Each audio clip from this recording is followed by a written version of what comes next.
So the board excellence workshops that we are facilitating are very exciting and very powerful.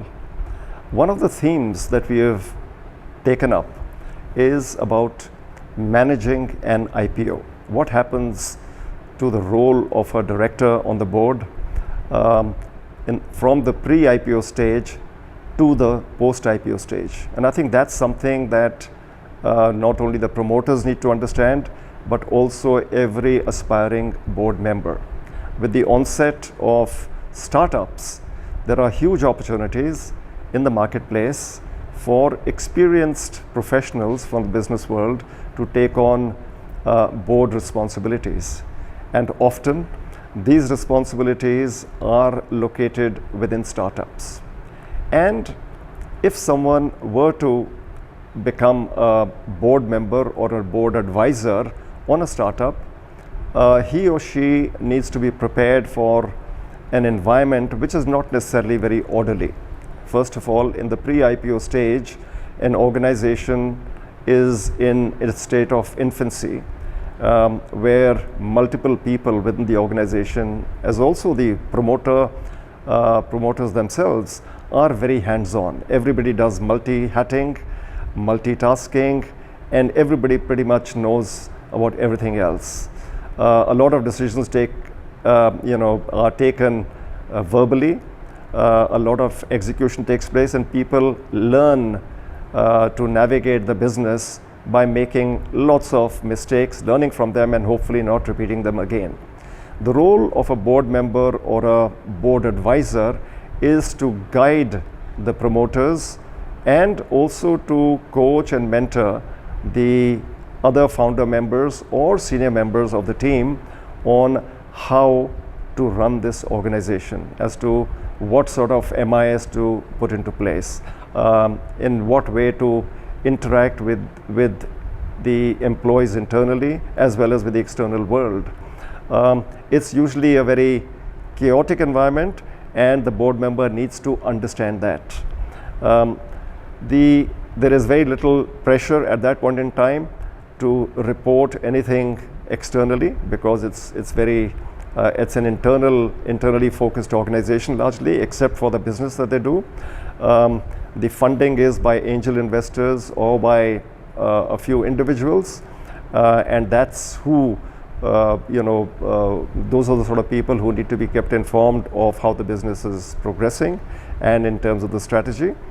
But over a period of time, the role of the board members is to gradually professionalize this organization, because this organization doesn't necessarily have any brand.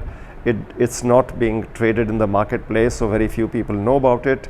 Hardly any research analysts are keeping track of the progress of this particular organization, and most of the banks would not necessarily entertain the pre-IPO organization to give capital outlays or operational capital. And it's very important to understand this aspect. Having said that, once the organization decides to go in for an IPO, which is usually anywhere around 5 to 7 years after inception of the organization, then the roadmap to the IPO can take about 3 to 4 years, but it does require a fair bit of diligent work.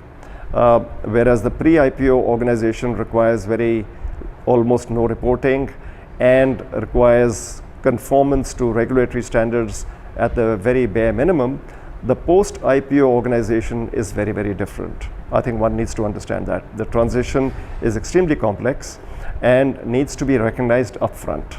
First of all, the post-IPO organization means that you actually become a public limited company, and you're going to the organization is going to have several hundred, several thousand, several lakh shareholders, and they in the real term of the word become owners of the organization.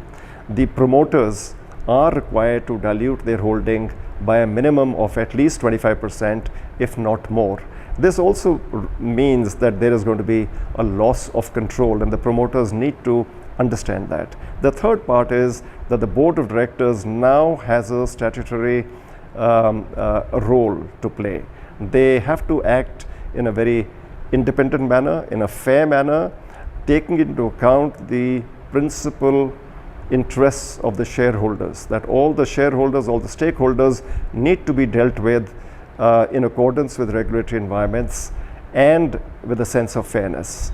And no amount of conflict of interest or any other biases should come into their decision making, be they related to investments in the organization or in terms of communication to the external world.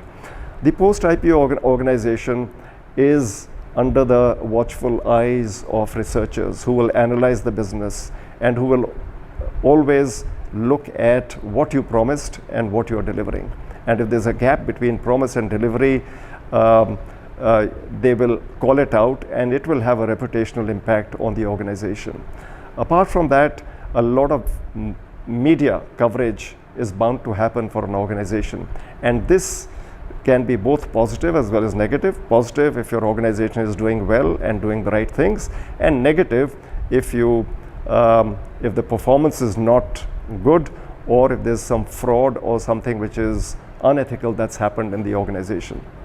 So one has to be extremely clear about it. A post-IPO organization requires a management team that is competent and has capability, and who are going to be remaining with the organization for a long period of time. These aspects are extremely important. So you'll need to have legal, secretarial, people who are in internal audit.